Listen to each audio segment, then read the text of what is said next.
Todavía no se sumó Claudia, pero bueno, les doy que me va a acompañar, la doctora Claudia Chino me va a acompañar como coordinadora de estas jornadas, pero igualmente les doy la bienvenida a las terceras jornadas de concientización y afrontamiento del estrés. En realidad engloba el estrés personal, el estrés laboral, el burnout y la idea es poder compartir con ustedes hoy, miércoles 16 de abril.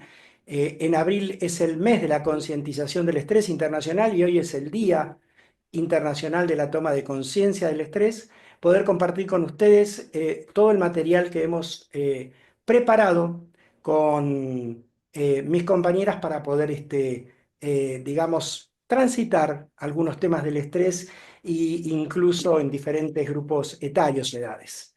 Así que bueno, vamos a intentar comenzar. Yo voy a presentar primero a Natalia Giliberti, que la vemos ahí a Natalia, que es química y bioquímica de la Universidad Nacional de La Plata, especializada en endocrinología. Natalia es magíster en psiconeuroinmunoendocrinología, egresada de la Universidad Favaloro, incluso es ex docente de la universidad y otras universidades también. Es coordinadora del Departamento de Psiconeuroinmunoendocrinología y Salud Integrativa de la Sociedad Argentina de Endocrinología y Metabolismo y nos va a hacer la introducción a todo el tema de estrés. Te pongo como co-host, Nati, para que te presentes de paso y a la vez que puedas compartir. A ver, a ver, a ver, a ver. Ahí está. Muy bien. Bueno, bueno, la presentación formal académica ya está hecha por Jorge. Les agradezco, bueno, en primer lugar, a Jorge por brindarnos este espacio, por poder realizar en forma conjunta, profesionales de la salud de distintas instituciones, esta jornada, que bueno, en el caso nuestro de la Sociedad Argentina de Endocrinología y Metabolismo es el primer año que lo hacemos compartiendo este espacio, Jael. Y bueno, y a todos los profesionales con los que voy a compartir estas disertaciones, que tienen una larga trayectoria. Y bueno, gracias a los presentes por acompañarnos hoy. Bueno, cuando vos me digas, Jorge, arrancamos con la presentación. Adelante, adelante. Ok.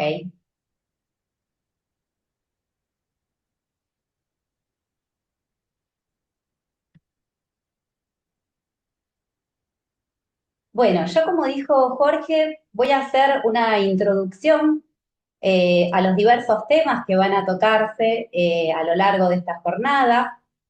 Y pensando un poco que es una jornada vinculada al estrés, dijimos, bueno, vamos a comenzar definiendo qué es el estrés. Desde el punto de vista intuitivo o desde todos los ámbitos, tenemos conocimientos de lo que implica el estrés, la reacción de estrés. Hay muchas definiciones que se han ido gestando a lo largo del tiempo, pero se me ocurrió para hacerlo un poquito más académico, que podamos entender qué diferencias hay entre esa reacción de estrés agudo y la reacción de estrés crónico o el estrés que se manifestaba en el hombre prehistórico y el estrés que padecemos hoy en día en nuestra actualidad. Entonces, bueno, por eso el nombre de esta presentación. En relación justamente a esto, a esta diferencia entre la reacción de estrés agudo o estrés propiamente dicho, porque cuando hablamos de estrés crónico nos referimos a el distrés. Bueno, les menciono este libro de Robert Sapolsky, justamente trata sobre el estrés. Me parece interesante el nombre del libro porque ya es un llamador a que pensemos en estas cuestiones, ¿no es cierto? ¿Por qué la reacción de estrés puede o no enfermarnos? Y bueno, tal vez podamos contestar a esta pregunta cuando termine esta disertación. Entonces, vamos a comenzar justamente por esto. Hablemos un poco de estrés agudo y de estrés crónico. Bueno, si pensamos en el hombre prehistórico, obviamente sus hábitos de vida eran muy diferentes a los nuestros. Esencialmente, él trataba de sobrevivir y salía de su caverna para procurarse el alimento. Y cuando se enfrentaba, por ejemplo, a un predador o a través de los sentidos percibía la presencia del peligro, se desataba en su organismo una serie de reacciones que ahora las vamos a ver un poquito, justamente para la supervivencia, para salvaguardarse. Entonces, bueno, esto es un ejemplo bien concreto de lo que es una reacción de estrés agudo y como les decía, hay muchas definiciones que se han ido dando a lo largo del tiempo, algunas de ellas justamente contemplaban el estresor, otras la reacción, otras al individuo, y a mí me interesa esta definición porque justamente tiene en cuenta todos estos integrantes de la respuesta al estrés. Entonces, podemos decir que el estrés es la reacción fisiológica individual y vamos a focalizarnos en este término individual en un ratito, que se produce ante una amenaza o ante una situación que percibimos como peligrosa o que excede nuestras capacidades de afrontamiento. Como ven ustedes en esta definición, entonces, estamos integrando justamente esas situaciones que son una amenaza, que bueno, hay escalas que contemplan situaciones universalmente estresantes, como son la muerte de un familiar, una mudanza, una enfermedad grave, pero sabemos, sobre todo hoy en día, que la reacción de estrés va a desatarse en cada individuo de modo diferente, porque en realidad que una situación sea percibida como peligrosa o que exceda nuestras capacidades de afrontamiento es una característica individual, ¿cierto? Para hablar un poquito más molecularmente, sin entrar en grandes detalles, pero a ver, ¿qué es lo que ocurre en nuestro organismo y en realidad qué es lo que ocurre en los seres vivos cuando necesitan hacer frente a una situación de exigencia y justamente necesitan poner en marcha todos estos mecanismos para la supervivencia? Bueno, como dijimos, aparece un estresor físico, que bueno, nuestro ejemplo era ese tigre, dientes de sable. Por los órganos de los sentidos se va a percibir esta amenaza y va a haber distintas estructuras del cerebro que van a unificar todas estas información que llega a través de los sentidos y van a generar una reacción. Yo acá nombro la amígdala porque más adelante en las clases que siguen seguramente vamos a hablar sobre esta parte del sistema límbico. El sistema límbico está constituido por estructuras en nuestro sistema nervioso central que tienen que ver más que nada con esas reacciones más rápidas. La amígdala es el centro del miedo, es el centro de la ira. Y la primera reacción de estrés justamente va a ser desencadenada por estímulos de la amígdala y otras estructuras también del sistema nervioso central, pero en primer lugar de esta, que van a impactar sobre el sistema simpático médulo adrenal. A mí me gusta llamarlo así porque las catecolaminas que se liberan en esa situación de estrés provienen en primer lugar del sistema nervioso central, del lupus cerúleo sobre todo, la noradrenalina, y luego de la médula de la glándula suprarrenal, la adrenalina.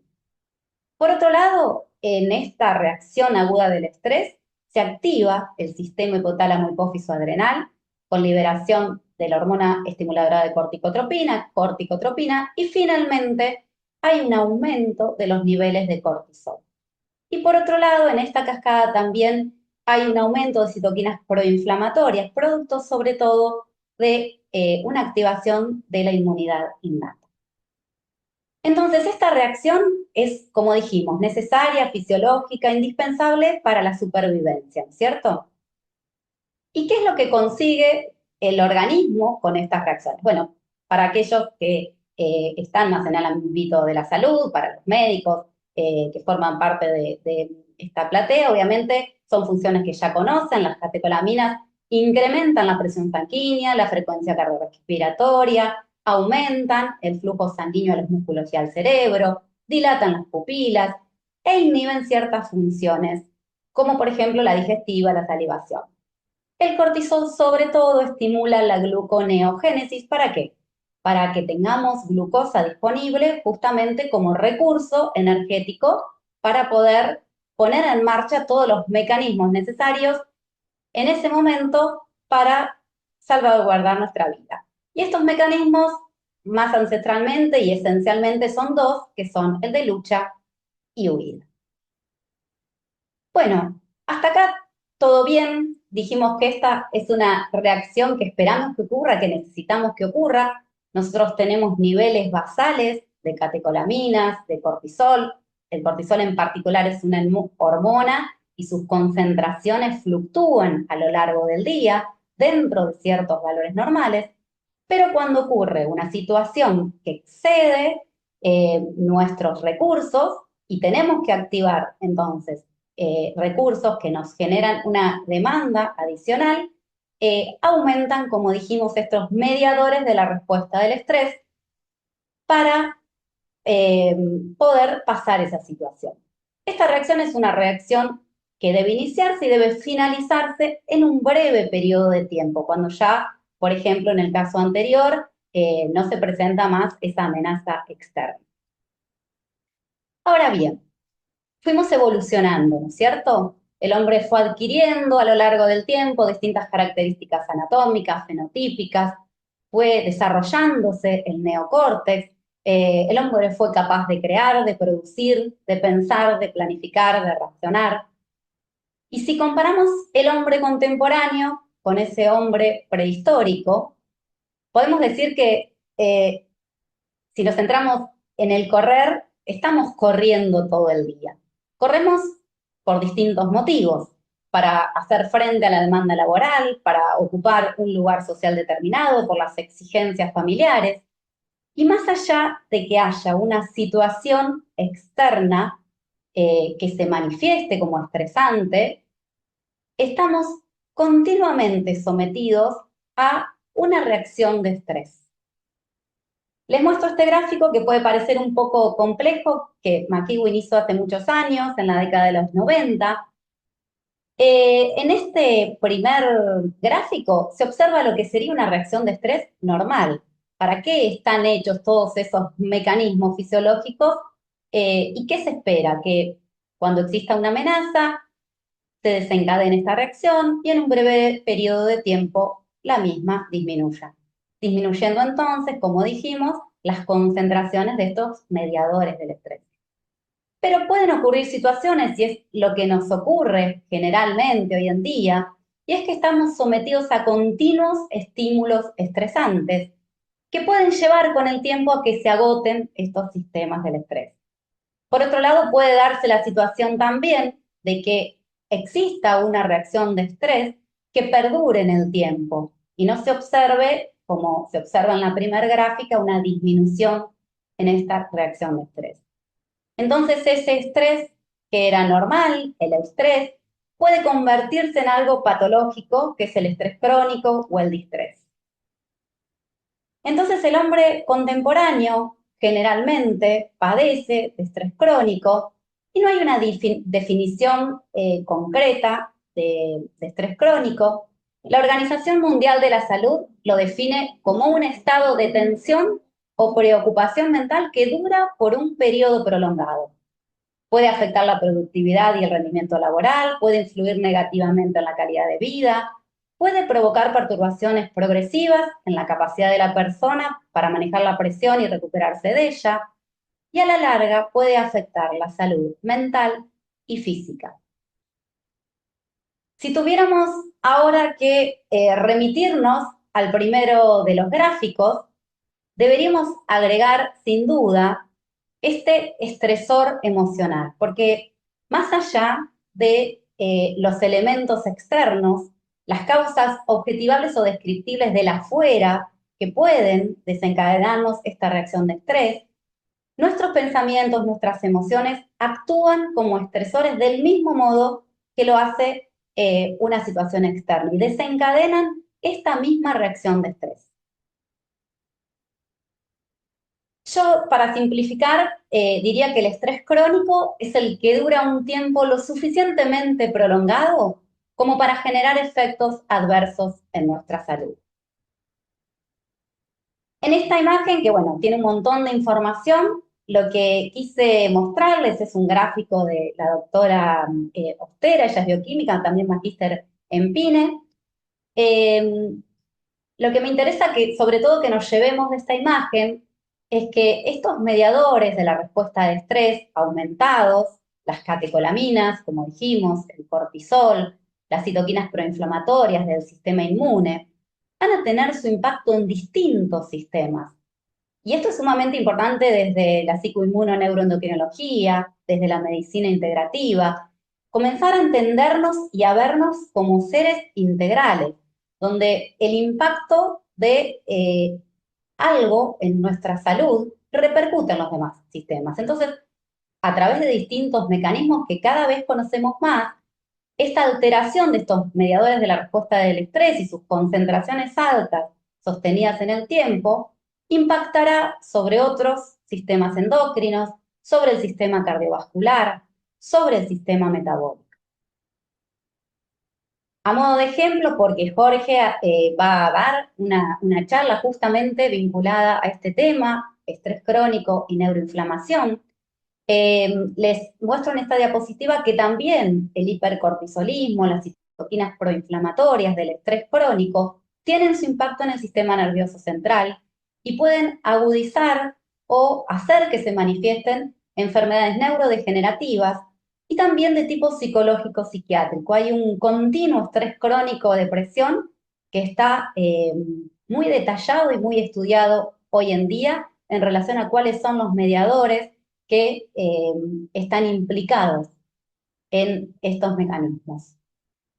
Bueno, respecto de la obesidad, sabemos que la obesidad es una de las enfermedades prevalentes, hay cada vez más estudios que vinculan al estrés crónico con la obesidad. Por un lado, todos aquellos factores que fuimos diciendo, el aumento del cortisol, la inflamación de bajo grado, situaciones que tienen que ver con las moléculas de adición que se van modificando, pero también cada vez hay más estudiado en relación al impacto del estrés crónico y, por ejemplo, los circuitos de recompensa generadores de dopamina que se generan ante la ingesta de alimentos. Entonces, como verán, ya entender una patología y sobre todo de este tipo no es una cuestión lineal, es más compleja, pero desde el punto de vista molecular cada vez tenemos más herramientas para entender cómo funciona. Y me parece sumamente interesante esto porque también a medida que avanzan los estudios científicos para comprender estos procesos, es que podemos intervenir más justamente para la prevención o para entender cómo técnicas que se utilizan desde hace mucho tiempo, y antes no entendíamos por qué sí funcionaban como mecanismos para afrontar el estrés, hoy podemos tener un aval científico y explicar justamente cómo es que actúan a nivel de la prevención o de la atenuación de los síntomas del estrés crónico.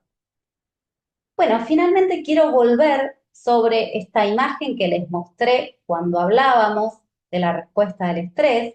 Es una imagen simplificada de ciertas estructuras cerebrales, porque esto va a ser muy importante para las charlas que siguen y para entender también la importancia de la individualidad, ¿no es cierto?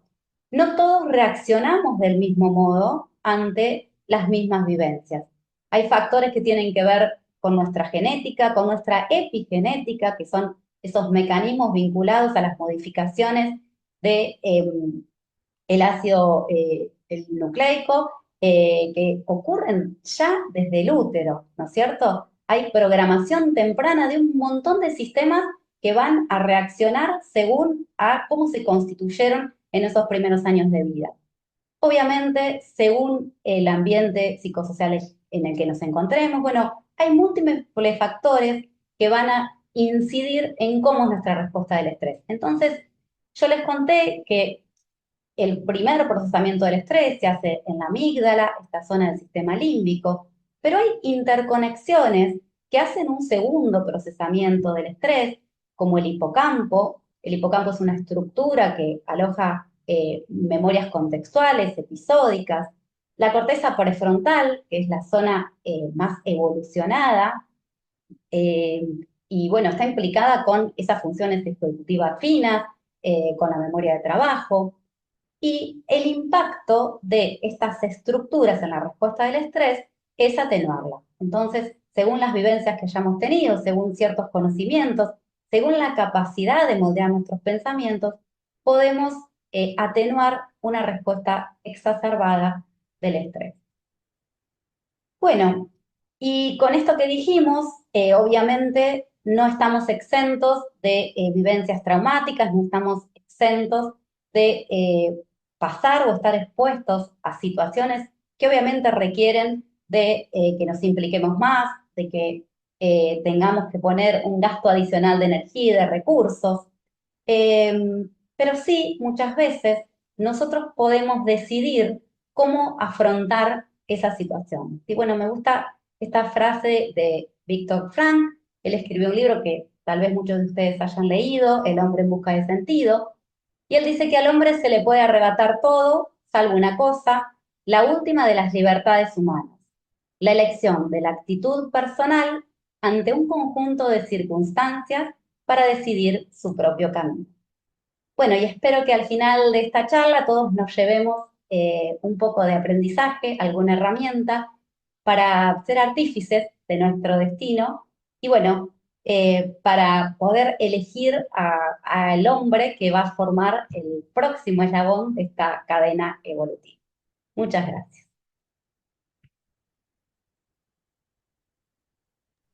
Muchísimas gracias. Muy interesante y muy de introducción y de apertura, ¿no es cierto? La charla. Vamos a dejar todas las preguntas para el final.